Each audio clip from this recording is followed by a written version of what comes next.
Sa nagapangunang nga balita, rainy season nag-umpisa na suno sa Pag-asa. Pila ka residente nga nagaistar sa flood-prone areas nagaaligmat na sa posible naman nga pagbaha. Pagpanilo sa mga suba, ginapatigayon. Yaring balita nga atong gintutukan.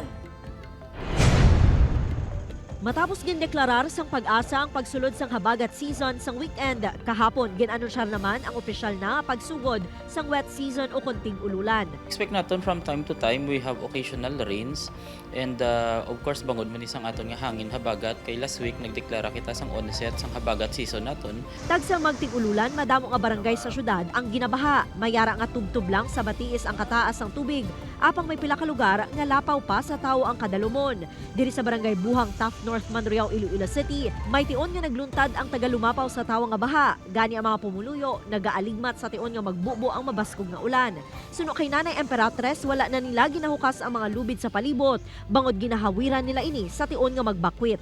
Kapreparar gid ya kami sang panamon ya na tananamon nga pagkabutang ara sa dalom ara na sa babaw. Amo man na sila tanan-tanan kami na di. Manaog na lang na sila masaka di.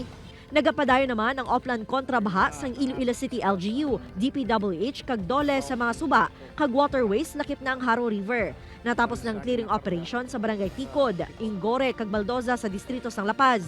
Subong yara na sila sa mga lugar nga mataas nga porsyon o kon sa upstream sang suba.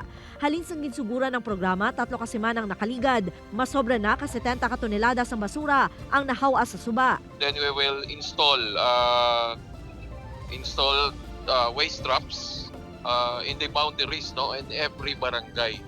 So we have 7 barangays in La Paz and we need to install upstream and downstream so that we could identify also the barangay, no, that contributes sa paghaboy sa mga basura sa river. Ginabahanumdum sang Iloilo City LGU sa mga residente nga likawan ang paghaboy sang basura sa mga suba kag kanal, bangod ini ang kabangdanan sang pagbaha sa tion sang tig-ululan. Sa Bacolod City, naglabot sa 700 ka tonelada nga mga basura ang natipon sa ginpatigan nga clearing operations ng LGU. Kalabanan sa mga ini, halin sa idalom sang Mandalagan Bridge 1. Target sang LGU nga padayunan ng clearing sa iban pa nga waterway sa syudad.